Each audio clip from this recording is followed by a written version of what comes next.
నిపుణులు చెప్తున్నారు. Geological survey of India వాళ్ళు అది ఎక్కడైతే నిర్మించిందో భూమిలో వర్టికల్ ఒక చీలిక ఉన్నది. 50 టీఎంసీల నీళ్లు నింపిన రోజు అది కుంగిపోయి భూకంపం వచ్చి ఊర్లే తుడిచిపెట్టకపోతాయని చెప్పి వాళ్ళ సాంకేతిక నిపుణులు నివేదిక ఇచ్చారు.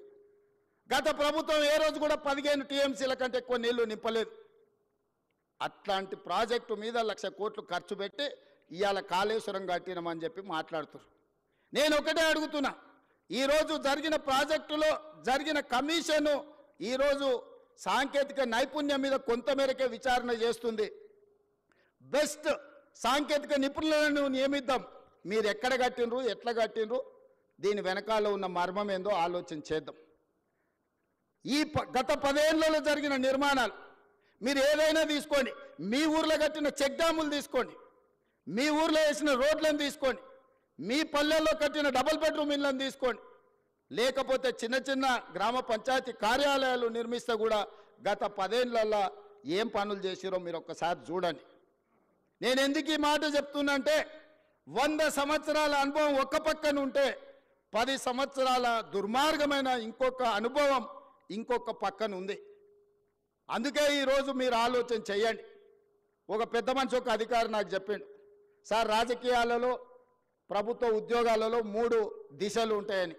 3 దశలు ఏంటివి అంటే చేరినప్పుడేమో గరం ఉంటారంట, కొంత దూరం పోయినాక నరం అవుతారంట, చివరికి వచ్చేవరకల్లా బేసరం అవుతారంట.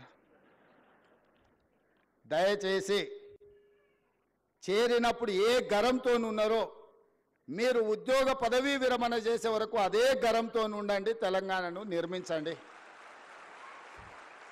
ఏ సూక్తి అయితే ఉన్నదో మొదట్లో గరం, తర్వాత నరం, మూడోసారికి వచ్చేవరకల్లా బేసరం అనే ఏదైతే ఉందో నానుడి, ఈ నానుడి నాకు మీకు మాత్రం ఎట్టి పరిస్థితుల్లో వర్తించకుండా ఉండాలి.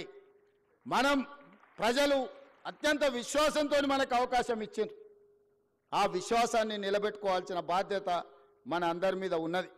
ఇవాళ నేను ముఖ్యంగా 1-2 విషయాలు గుర్తు చేయదలుచుకున్నా, మీరు ఆలోచన చేయండి. గతంలో ఎన్నికలు జరిగినాయి. 2019 ఎన్నికల తర్వాత ఫలితాలు ప్రజలు పార్లమెంట్లో ఇచ్చిండ్రు.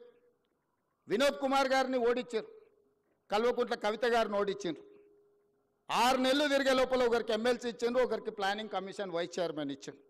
వాళ్ళ కుటుంబ సభ్యులకు ఉద్యోగం పోతే ప్రజలు తిరస్కరిస్తే ప్రజలు తిరస్కరించింది కాబట్టి పక్కన పెట్టాలన్న ఆలోచన చేయకుండా ఎంబడే వాళ్ళ కుటుంబ సభ్యులకు నియామక పత్రాలు ఇచ్చింది. కానీ 2017లో నోటిఫికేషన్ ఇచ్చిన మీ ప్రిన్సిపల్స్ని ఎందుకు నియామకం చేయలేదు? 2017లో నోటిఫికేషన్ ఇచ్చిన ఫిజికల్